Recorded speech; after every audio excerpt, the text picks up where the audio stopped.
안녕하세요. 고독한 나무입니다. 여러분, 저축이 죄가 된 시대라는 제 영상에 돈 복사를 하고 계시다는 분들의 댓글을 잘 보고 있습니다. 너무 부럽습니다. 그런 의미로 오늘은 총성 없는 전쟁의 설계도를 펼쳐볼게요. 이게 무슨 맥락이야? 저도 잘 모르겠습니다만 오늘 할 이야기는 바로 냉전입니다. 탱크가 아니라 타이밍과 포위로 싸우기 시작한 순간부터 냉전이라고 부르기 시작했잖아요. 그 시작은요. 미국과 소련이라는 슈퍼파워가 정면 충돌을 피하고 대리전이라는 우회로를 깔면서부터 시작합니다. 어디서요? 우리가 아는 바로 그 나라들, 한국, 베트남, 아프가니스탄. 이렇게 체스판 위에 말은 계속 바뀌지만 손은 늘 두 개였습니다. 근데 왜 냉전, 이 차가운 전쟁이라고 불릴까요? 핵퍼튼이 테이블 위에 있어서 그렇습니다. 근데 이걸 가지고 직접 붙으면 지구가 날아가니까 정보전, 심리전, 외교전으로 상대를 갉아먹는 방식으로 변모를 했고 바로 그 구조가 세계 지도를 다시 그렸습니다. 오늘 이 10분 왜 직접 안 싸우는데 더 위험한가에 대한 이야기를 간단한 지도와 사례로 쫀득하게 풀어드리겠습니다. 네, 여러분. 냉전은 끝났을까요? 1991년 12월 26일 소련이 공식 해체됐습니다. 그 직전 날 고르바초프가 사임을 했고 크렘린의 깃발도 내려왔죠. 이제 끝이라던 그 말이 절반만 맞았습니다. 인터넷이 세계를 묶고 자유무역이 모든 걸 해결할 거라 믿었지만 현실은 달랐죠. 중국은 만리 방화벽과 이런저런 감시체계를 만들었고 러시아는 선거가 있어도 실상은 권위주의로 굳어져 버렸죠. 북한은 이동, 정보 흐름을 강하게 틀어주면서 미사일 실험을 이어가고 있어요. 잠시 가려졌던 냉전이 디지털 경제기술전으로 돌아온 겁니다. 그러므로 오늘날 구도는 한 줄로 요약이 됩니다. 전선은 사라지지 않았어요. 미국, 일본, 한국, 나토 대 중국, 러시아, 북한, 이란입니다. 이거는 이념 대결만이 아니라 시장, 돈, 기술의 전쟁이죠. 총 대신 쓰는 무기는 관세, 수출 통제, 공급망 재편, 환율 자본 흐름에 사이버 정보전까지 확장이 됩니다. 이게 나랑 뭔 상관이야 하면 너무 속편한데 사실 이런 것들이 우리의 국가 예산, 기업의 재무제표, 심지어 우리 밥상의 가계부까지 타격한다는 사실을 알아야 돼요. 대표적으로 우리가 아는 세계의 전선이 있죠. 그 여파로 뭐가 무너지고 있는지 한번 살펴볼게요. 지도를 펼쳐보겠습니다. 유럽 전선으로 가봅니다. 러시아가 우크라이나를 들이받으면서 포탄은 우크라이나에 터졌지만 유럽은 난방비가 터졌습니다. 가스가 막히니 전기료가 뛰고 그 여파로 당연히 다른 물가가 뛰어버리죠. 전장은 동쪽이었는데요. 지갑은 유럽 서쪽에서 먼저 맞았습니다. 두 번째로 중동 전선으로 가볼게요. 이스라엘 하마스, 그 뒤에 이란이 있죠. 여기서 불이 붙으면 세계 이목이 곧장 주유소로 호출이 됩니다. 유가가 꿈틀하면 배와 비행기 운임이 오르고 그렇게 모든 가격표가 눈치 없이 따라오릅니다. 결과적으로 인플레이션은 우리 집 앞 편의점에서 만나게 되는 거죠. 그러면 아시아로 옵니다. 대만, 한국을 두고 벌이는 강대국끼리의 공급망 인질극이 있죠. 중국은 전투기 시위, 사이버 공격, 여론전으로 대만을 조이고 있어요. 문제는 대만이 세계 반도체의 심장이라는 거죠. 여기가 멈추면 스마트폰, 전기차, 군사 장비까지 전 세계가 로딩 중으로 바뀌어버립니다. 바로 옆에 한국은 메인보드 역할을 하고 있죠. 메인보드라고 부르는 이유는 한국이 여러 핵심 부품, 그러니까 산업을 한 판에 연결해서 실제로 전 세계 기계가 돌아가게 만드는 허브 역할을 하기 때문이에요. 쉽게 말해 우리나라는 메모리, 배터리, 디스플레이 이런 거를 부산, 인천 이런 항만을 통해서 세계로 내보내는 연결판인 겁니다. 그런 와중에 북중러 압박이 오고 사이버 공격이 오고 여론전이 겹쳐지면서 우리의 공장 항만이 잠시라도 멈추거나 느려지면 반도체 배터리가 출하 지연되고요. 그 다음에 스마트폰 전기차가 생산이 밀리고 출시가 지연되고 가격이 인상되겠죠. 그렇게 되면 기업 실적 주가가 흔들리고요. 환율 물가에까지 영향이 번집니다. 총 대신 부품과 물류 타이밍을 건드는 게 요즘 전쟁 방식이라서 그렇습니다. 그래서 이제 가장 센 무기는 총이 아니라 계산서예요. 이 계산서를 흔드는 네 가지 주요 전쟁 방식이 있는데 이걸 한번 살펴볼게요. 첫 번째, 붙여서 흔들기. 서로 관세를 올려서요. 상대 물건을 비싸게 만들어 버립니다. 두 번째, 잠가서 흔들기. 가스, 석유, 휘토류 같은 자원들을 오늘은 품절 해서 잠가 버려서 돌려버립니다. 그리고 세 번째, 막아서 흔들기. 반도체, 배터리, AI 같은 핵심 기술을요. 수출 불가로 막아버립니다. 네 번째, 제일 중요한데요. 돈줄로 흔들어 버립니다. 이런 달러 힘겨루기 한 번이면은 환율, 금리, 투자 심리가 같이 출렁이잖아요. 이 모든 파장은 결국 우리 월급, 환율, 장바구니, 나의 투자 포지션에서 다 드러나요. 나의 삶에 영향을 지대하게 미치는 거죠, 지금 냉전의 양상이. 그다음 더 소름 끼치는 게 아직 남아 있습니다. 가격표를 흔든 다음의 타겟은 우리 머릿속이에요. 요즘 전쟁은 총 대신 알고리즘, 짤, 댓글로 싸운다는 말이 우습지 않습니다. 플랫폼들이 그 거대 플랫폼들, 우리가 아는 플랫폼들이 실제로 조직적 여론 조작 이런 거를 분기마다 적발 차단합니다. 사실 이제 상대 국가를 어떻게 씹어먹을까 하는 이 고민을 AI 합성 콘텐츠가 해결하고 있는 듯한 느낌도 들어요. 그러니까 실제로 마이크로소프트가 이거를 위협을 분석을 했거든요. 러시아, 중국, 이란이 선거, 전쟁 이슈에서 AI를 통한 강화 선전을 벌이고 분열 콘텐츠를 어떻게 투입하는지 그런 걸 분석을 한 거죠. 그렇게 해서 나토 산하 연구진은 이제 밈 전쟁을 개념화시켜 버렸습니다. 이유는요. 이런 정보 조작, 간섭에 대해서 정식 대응 체계를 운용 중이라고 하고요. 요약하면 이제 내가 무찔러야 하는 나라에 분노 모드를 먼저 키워두면 팩트보다 프레임이 먼저 이기거든요. 그렇게 되면 지갑을 흔든 다음 마음도 흔들어 버리는 겁니다.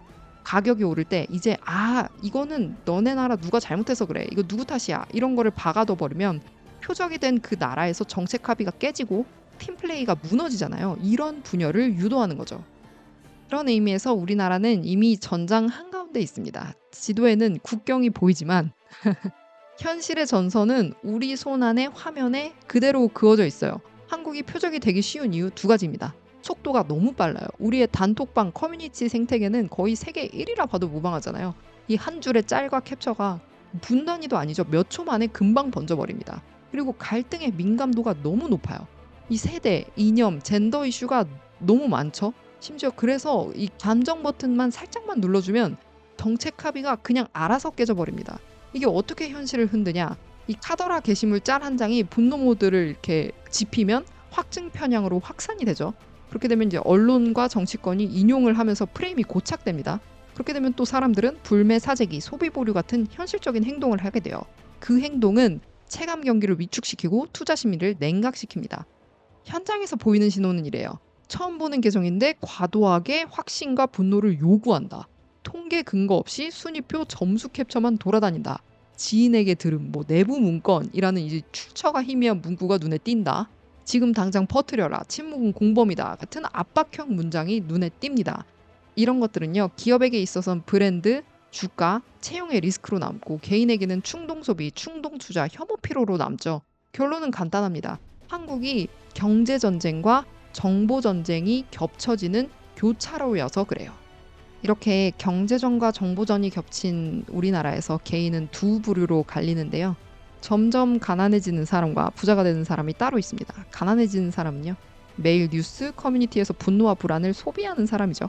부자가 되는 사람은 이런 경제전과 정보전에서 일어나는 이 갈등을 차갑게 계산으로 돌리는 사람입니다. 이 사람들이 살아남는 거죠.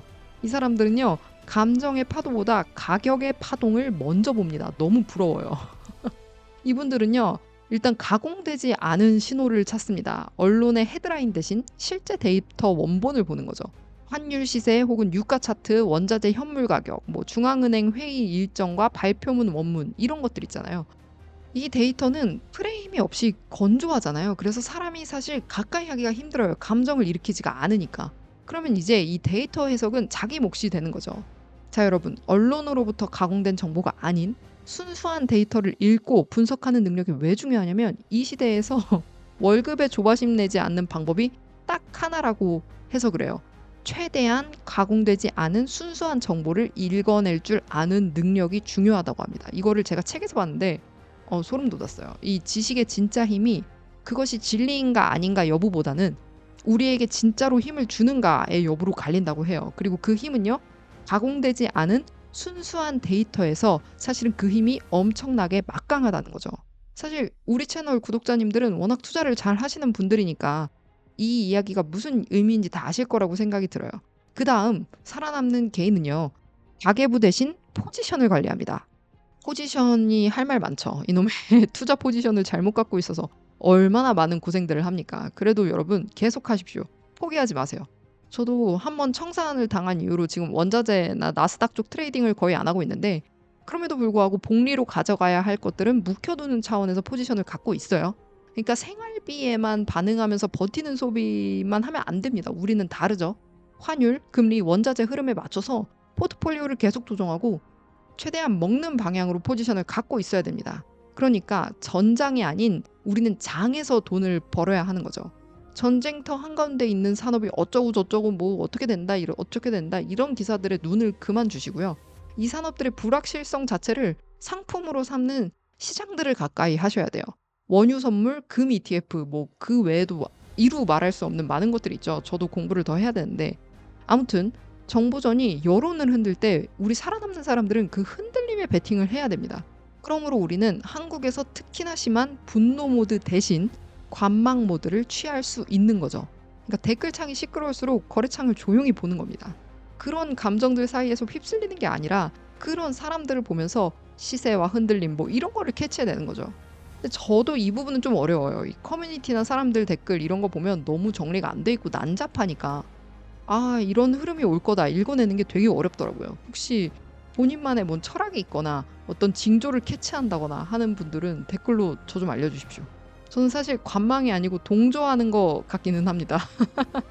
아무튼 결론은요. 경제전은 돈의 흐름을 겨냥하고 정보전은 사람의 마음을 겨냥합니다. 살아남는 사람들은 마음을 먼저 잠그고 돈의 흐름 위에 올라탑니다.